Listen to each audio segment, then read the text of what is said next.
Many influencers' portfolios are down 70–90%, yet they keep posting more of them, making the same mistakes as before, and these can still dump 50% in a single month. You might ask why they keep encouraging you to lose money. Today, I'll expose how this works and show you how to protect yourself. Virtual Bacon inspired me to make this video. He was promoting leveraged altcoin bots prior to the October 10 crash and got liquidated on many of them. Same goes for his followers. In his recent video, he says that he didn't do anything wrong and that he reopened more leveraged positions. He claims that as long as we don't get another flush out, it will be fine. Well, it's one thing to make a mistake, but not being able to admit it is another level. I mean, he has the right to his own opinion, but I'd say, take a look at past altcoin performance to gauge if it's a good idea to play them on leverage long-term. Let's check if what he does makes any sense, or maybe he has some other motivation. This cycle ETH dropped 66%. In 2021, it dropped over 60% after alt season started, and the cycle wasn't over, it still rallied to new all-time high. Leading coins in 2021 like AVAX during favorable times for alts still dumped 50, 60, even 70% multiple times. Virtual Bacon shares a spreadsheet with a history log of his leveraged alt bot plays. Leverage is set to 3x. The trading bot history starts on August 19 with SUI, XLM, Hype, Link, ADA, Doge, Sol, XRP, ETH, and Bitcoin. Starting with SUI, playing with leverage on this coin would have gotten you liquidated many times based on history. From the same price level, you would have been liquidated twice just this year. Next, XLM, same situation, you would have been liquidated a couple of times. Same goes for Hype, it dropped over 75% just this year. It's a strong coin, so the choice itself isn't bad, but with leverage, you'll get liquidated sooner or later. Lastly, looking at Cardano, it's the same thing once again. Downward moves easily exceed 50%, so playing with leverage is just asking the market to take your money away. So, the important question is why Virtual Bacon, who has been in the market for years, doesn't see it. He lost 63% in 3 months according to his spreadsheet, yet he still insists that leverage trading bots for alts are a good strategy. Well, I don't think he actually lost 63%. He likely just plays with a small amount to show his viewers he has positions, so they follow, and he takes a commission, plus probably some kind of additional payment for promotion from the exchange he's advertising. I can't know for sure, because I don't have access to his bank account, but I'd bet he made more money from that promotion than he lost during liquidations. If you made money in such a terrible market like we had recently, you'd definitely feel like you're doing something right. But maybe this time he picked some safer coins. Looking at Aster, we can clearly see it dumped 70%, and considering it's a new hyped coin, it could easily liquidate any leveraged play. Let's end with Virtual's chart. I bet you'd have to put in some effort to count how many times you would have been liquidated using leverage on Virtuals. Now let's move to Alex Becker, as his social media reach in crypto is one of the highest, if not #1. He often refers to buying his crypto in late 2023 and brags about his gains. But how is this even possible when the coins he shared back then are down badly? Many of them are 90% underwater if bought when he shared his picks in the video from November 2023. Valued in USD, even though at first the portfolio made over 3x, if held until today, as Becker says he does himself, it's now down 60%. In Bitcoin terms, the loss is close to -90%. We're lucky because Becker explained it a couple of days ago, so we don't have to guess. He said he bought many of them below ICO prices. I think it's likely that he didn't buy any of his coins at market price. I bet many, if not all of them, were part of promotion deals. There's nothing wrong with that as long as you understand what's happening, and that's why I'm sharing it here. I don't want people to keep getting fooled, because even though Becker is being transparent here, most influencers will never mention how it actually works. Also, you won't hear Becker repeating this in his videos, as that would hurt the promotion of those projects. If Becker's picks are down 60% on average, but he's still mega up, then you can imagine how ridiculously low the prices are when he gets a promotional deal from a project. Next up, we have Elio Trades, who has been pretty bad at predicting market direction this year, but his portfolios included over 50% in majors. which resulted in decent performance compared to influencers with 100% altcoin allocation in their portfolios. Elio is a big voice in the space, so he also has access to various deals with crypto projects. I bet he gets similar deals to Becker, but as far as I know, he doesn't share exact details like Becker did.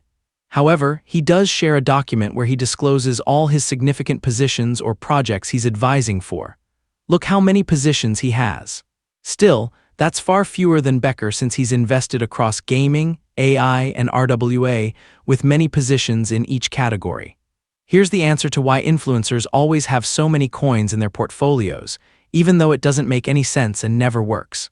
I mean, it doesn't work if you buy at market price, but if you get a deal to buy below ICO price and maybe even some additional compensation in dollars for promotion, then it makes complete sense to hold 20, 30, or even 50 coins. If you're getting paid for it and can buy at levels where you can't really lose money, then it's a no-brainer to take the deal. Deutscher. He used to have a big audience not so long ago. Many of his videos were hitting over 100K views, and he was uploading quite frequently. He's been losing steam lately, probably due to his overly clickbaity titles. How many it's over for crypto mixed with "we're going to the moon, every other day can people really take?" He made too many of those, and his views dropped by around 90%. He's also been changing his crypto picks very frequently. I'm not sure if he was getting paid for all of them or not, but if we dig a bit, we can find some official partnerships like Chintai. In some of his older videos, he mentioned in the description about buying checks through OTC, so probably a similar deal to the previous guys, with prices significantly below market. If you're wondering about Miles' disclosures page that he linked in his descriptions, it says, "coming soon," so it's not as transparent as it was with Elio. I found one more description with more coins this time: checks, C-Pool, Mode, FAI, Order, Mates, Quebec, and VERTAI. I think it's clear that something similar to Becker is going on with Miles. He decides to take part in a new sector, in this case, RWA, then take sponsorship deals with some of the projects within that category.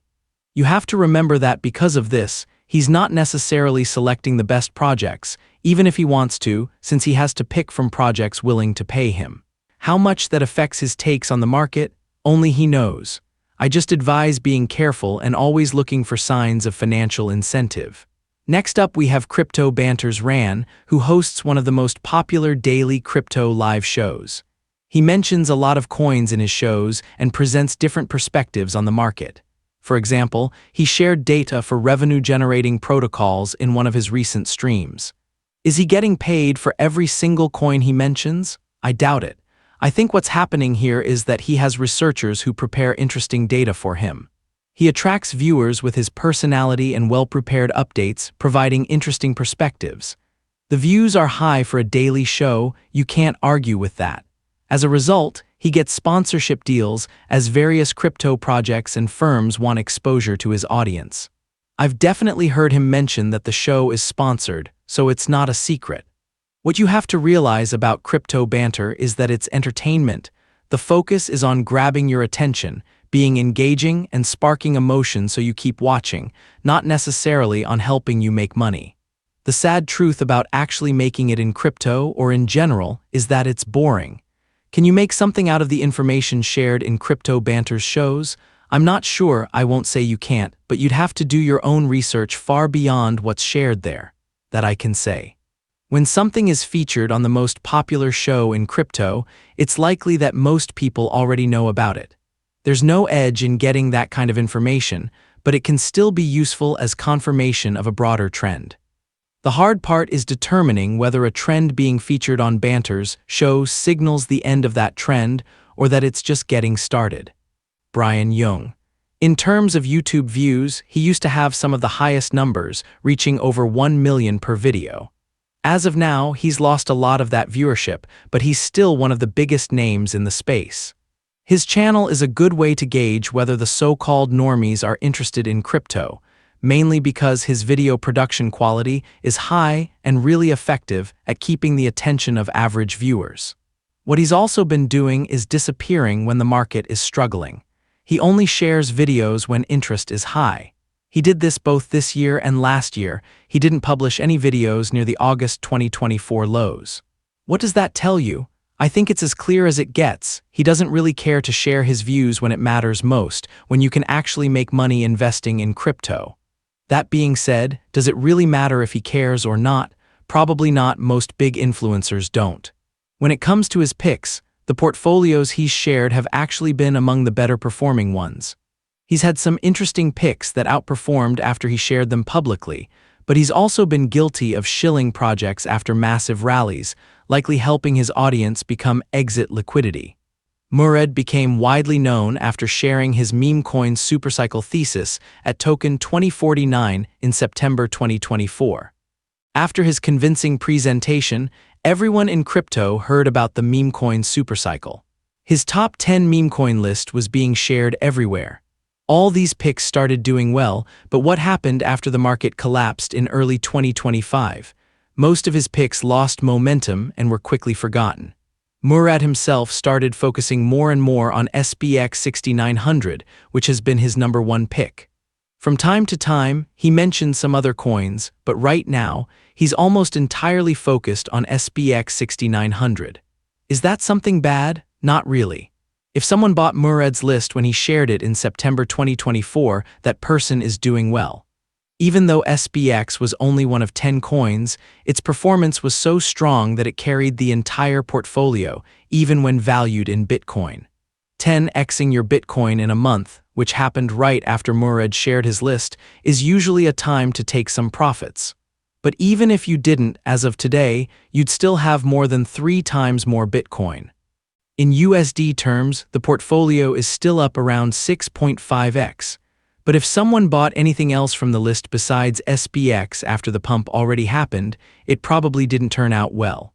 For example, buying a POO close to its low in March 2025 still results in a 60% loss today, not even mentioning buying near the top. Some people might be disappointed that Murad is now focusing only on SBX, but well, almost his entire public portfolio is in SBX.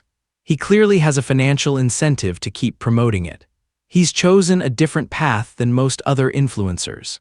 Instead of taking money from various projects and switching coins every other day, he decided to go all in on marketing one project. House of Crypto, he has been consistently growing his audience this cycle, and unlike most, his channel hasn't experienced a significant drop in views in recent months. He calls himself crypto's fastest growing YouTube channel, and it might actually be true. Why is that? I suspect it's because of his conviction during the worst times in the market. He's not afraid to speak up when things look rough, the complete opposite of Jung, who tends to disappear. In terms of his predictions and credibility, well, according to his video from May 9, 2025, altcoin season should have already started by then.